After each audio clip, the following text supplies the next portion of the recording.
Long ago, in the sacred heart of Yorubaland, thunder roared, and iron bound.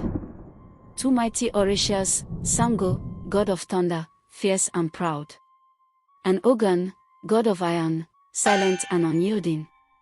When Sàngó accused Ogun of forging weapons for traitors, the air itself tensed. Ogun refused to bow. His silence was sharper than any blade. On the scorched plains of Ido, they clashed. Lightning tore through the skies. Iron shattered the earth. Trees fell. Mountains trembled. Even the ancestors held their breath. But then, Orunmila, Orisha of wisdom, stepped between the storm and the still, whispering truth where rage once ruled. In that moment, thunder bowed, iron yielded, and the world learned. Power isn't in destruction, but in balance.